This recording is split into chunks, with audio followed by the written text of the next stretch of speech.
going to do today is, as Leon's kind of suggested, is very much not try and go full pelt into Lacanian jargon and Lacanian explorations of Lacanian texts and assume a wide knowledge of Lacan in the audience. The idea is very much really the opposite of that, is to see how we can bring Lacan into some wider, more accessible, more familiar territory, and essentially see, I guess the question is, what work can Lacan do for us? Lacan, as I'm guessing most of you know, even if you know very little, almost nothing about Lacan, you probably know that he was French, he was a psychoanalyst, and his concern in his writings was primarily with the practice of psychoanalysis. But Lacan's ideas are often used by other fields within academia, literature, film theory, and the social sciences. And it's really on that last point that I want to try and engage today. So I'm not assuming a big knowledge of Lacan, and I and Leon will try not to go too Lacanian, because what we really want to do here is bring you with us. So to start off, kind of setting the scene of the question, the focus of the workshop today is looking at discourse, looking at language, and looking particularly about how we can interact with language, analyze language, and try and make some sense or do something purposeful with language, and thinking of that particularly within the context of the social sciences. My understanding of language work, to give a kind of the broadest possible term, language work within the social sciences. So you might want to call it discourse analysis or qualitative research. It goes under many guises, and there are many forms of it, ranging from things like IPA, thematic analysis, to Foucauldian discourse analysis, critical discourse analysis, even more recently, Lacanian discourse analysis. So it's a big field, but I'm talking very generally rather than about any specific mobilization within the field of the social sciences. And also the social sciences themselves are an enormous field, encompassing many different academic disciplines. So I'm being intentionally or knowingly vague as I talk about this, because I want to try and cover as much as possible.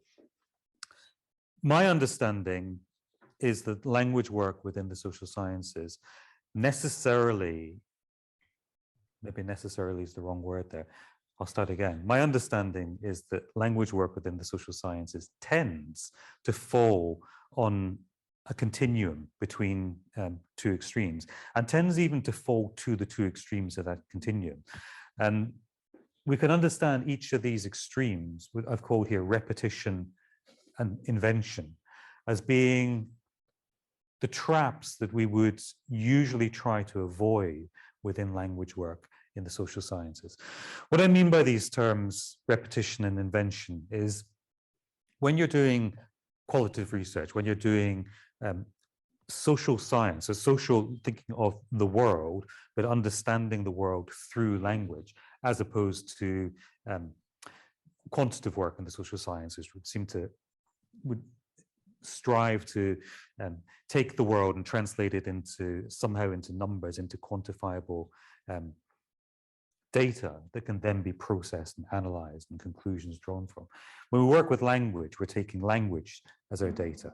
But what do we do with that language? The language that we are working with when we do social science work is, in a sense, already comprehensible to a readership, to an audience, to the people who might engage with social science work, be the other social scientists, or hopefully academia is not a hermetic bubble, and people outside of academia want to engage with this work as well.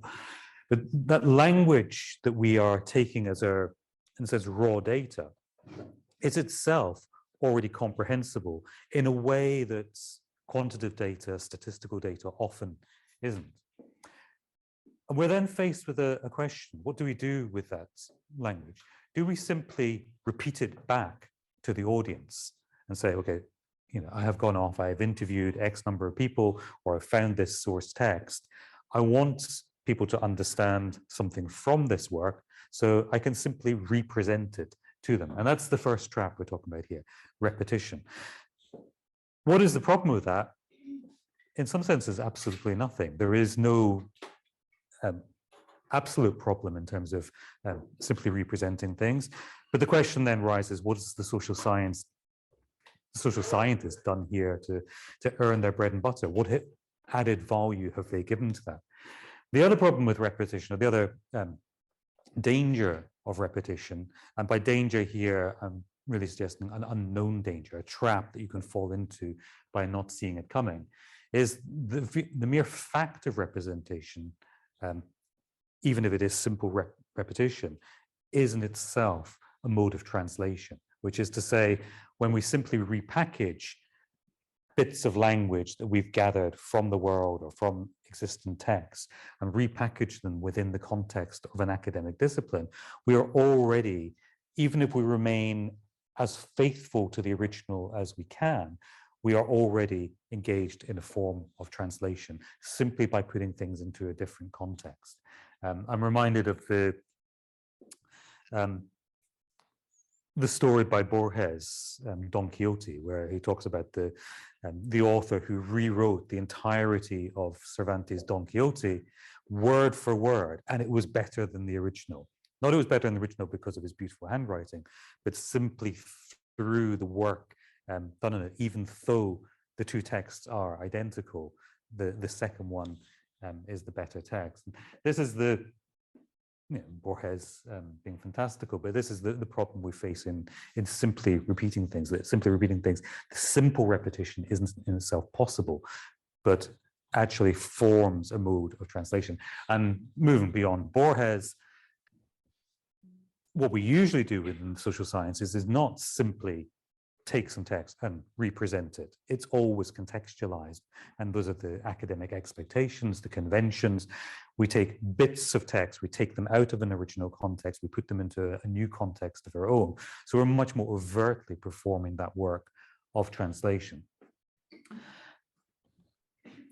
On the other extreme, the other trap is invention, where we go out, we do the empirical dimension of social research, we interview people, we find existing text, and we start to interpret them. We start to tell the reader what these texts mean. And this is probably something all of you who've engaged in social research in this kind of qualitative way, this language-based research, this is something we're almost expected to do. Where is the interpretation? You bring your interpretation. But what are you doing when you interpret it? You're adding a layer of meaning which is additional to the original text. So it's the work of invention. Now, I talk about extremes here. I would hazard that most work done, language work done in the social sciences, actually sits somewhere in between these two. Not in the sense that it's less of one, but in the sense that it is a combination of both. What we tend to do in social science research when we're working with language is we do some repetition and some invention. We blend the two together. So we manage somehow to fall into both traps simultaneously. What's the alternative here? What's the alternative between being caught in the trap of repetition or being caught in the trap of invention? It's difficult to think of an alternative. And yet, if we stand back from that and think, oh, what are we doing as social science researchers? If we're simply repeating what we've already found, are we really adding anything? If we're simply inventing, then did we need to actually do the research in the first place? What is it that distinguishes us from novelists? The great Romanian novelist, Mihai Cartarescu, in his book Solenoids, talks about the whole of literature as a metaphor that he conjures from a dream. And he imagines himself in this hall of literature, and it's lined with these doors, and all these like different doors. The doors represent the work of all the novelists in history. Different doors, beautiful doors, ugly doors, old doors, new doors, all the fantastic doors that lead out of the whole of literature onto the world. Except when you try to open one of the doors, you discover that the doors are mere paintings. They don't lead out of the hall of literature at all. The hall of literature, according to Cartarescu, is a sealed room, and all these doors are illusions. There's no way out of it. And my concern is that social science is like that hall of literature, like Cartarescu's hall of literature. We have the hall of social sciences, which is contained hermetically within itself. It cannot reach to the world because we are caught in this sealed room of language, where we can engage in language, we can repeat the language that we found, we can add new language to the language we found, but we never reach beyond that language into something of the world. And if we're doing social science, then surely our work needs at some point to concern the world and not simply an internal exploration of language, which may be fascinating, and we may do some of that today, but it lacks something that I would hazard, expect from something like the social sciences, that is supposed to engage with the world, somehow represent the world, but also, I would suggest, somehow change the world, contest the social world. And this requires us finding a way out of the sealed hall of the social sciences, breaking down some of the walls and finding a way out. Does Lacan offer us that necessary sledgehammer to break the wall and find a way out? To be absolutely honest with you, I'm not entirely sure. So what I'm going to try and do, what we're going to try and do this afternoon, is explore what Lacan has to say about a limited part of Lacan's work and what that has to say about the idea of discourse, and explore the potential in that for opening up some gap that allows us to extend beyond a hermetically sealed exploration of really a self-fulfilling understanding of the social world that the social sciences is in danger of falling into. As I say, I'm not here to evangelize. I'm not here to try and convert you to Lacan. That might be nice.